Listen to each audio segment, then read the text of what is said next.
It's very interesting how, with the changing times, we practice our Dharma so differently.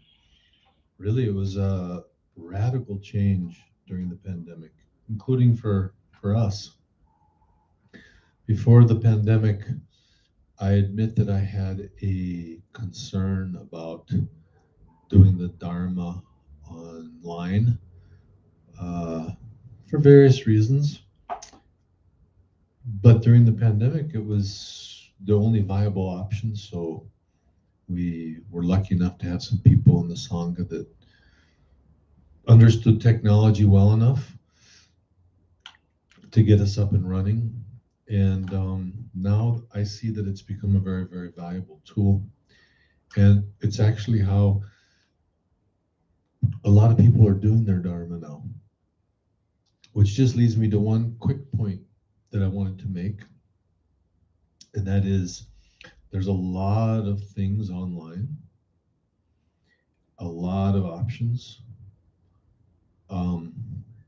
So we need to be a little careful what we choose, who we follow. And with my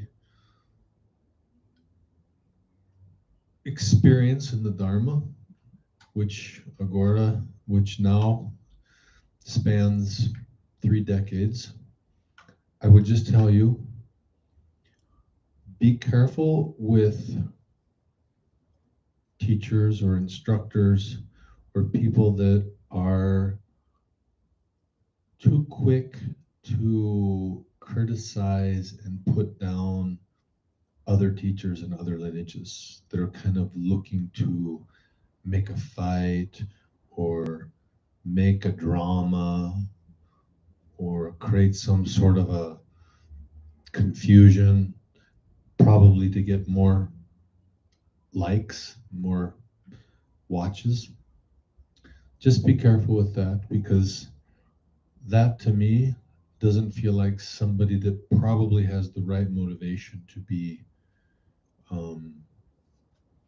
teaching. So,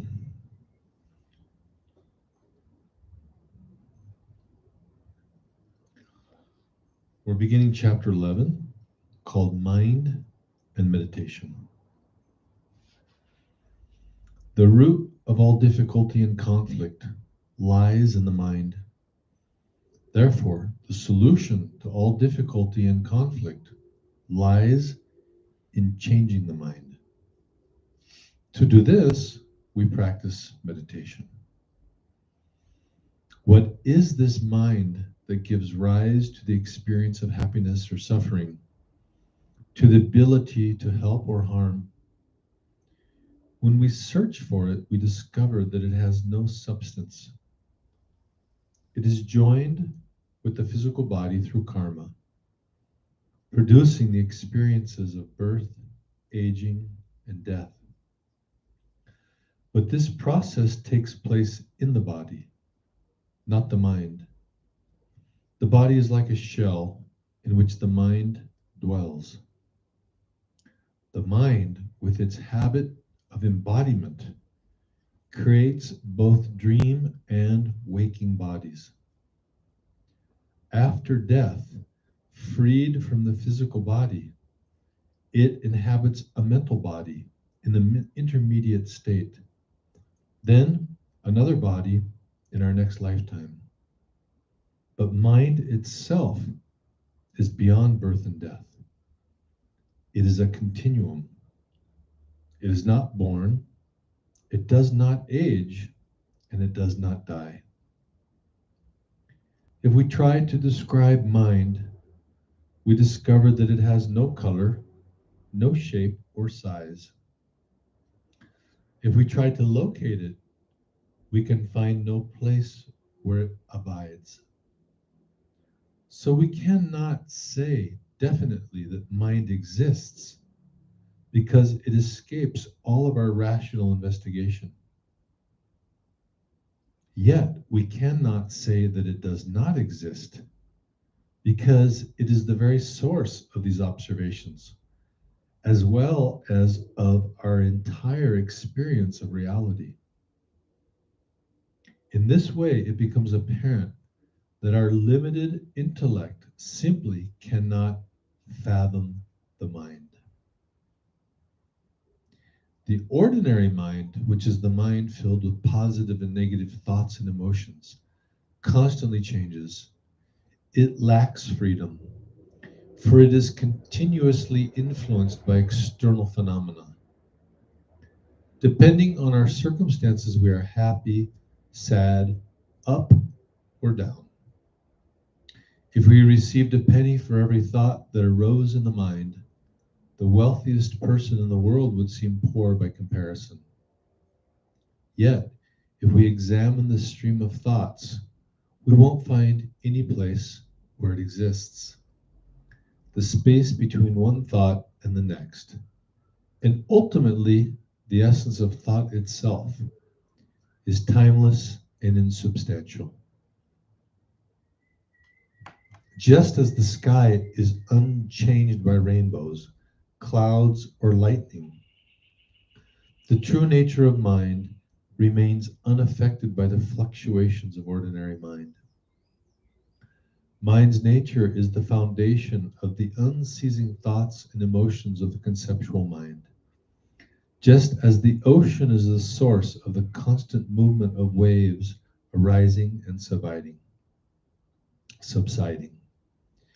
In the same way that waves rise from the ocean, yet are not separate from it, the ordinary mind is not separate from its nature.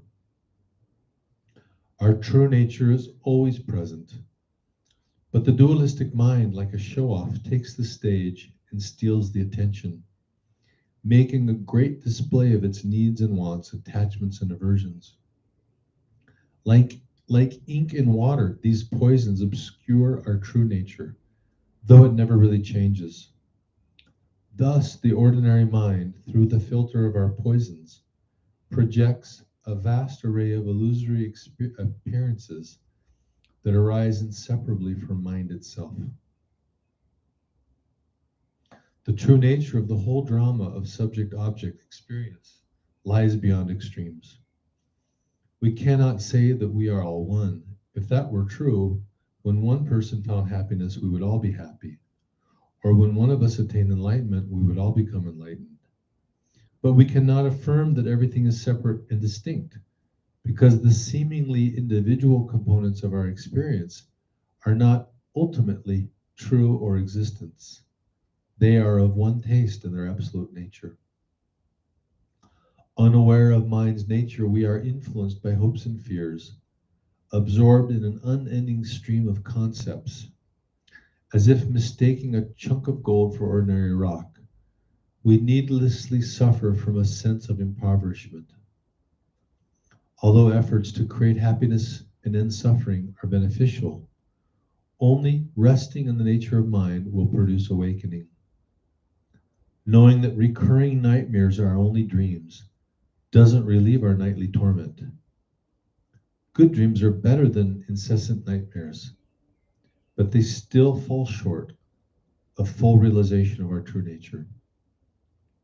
So our first step is to thoroughly examine and begin to uproot the causes of suffering. Seeing the predicament of beings, whether they are in pain at the moment or sowing the seeds of future misery, our love and compassion naturally increase. This leads to a firm commitment to train our mind through meditation, so that we can fully reveal its true nature and free others from delusion.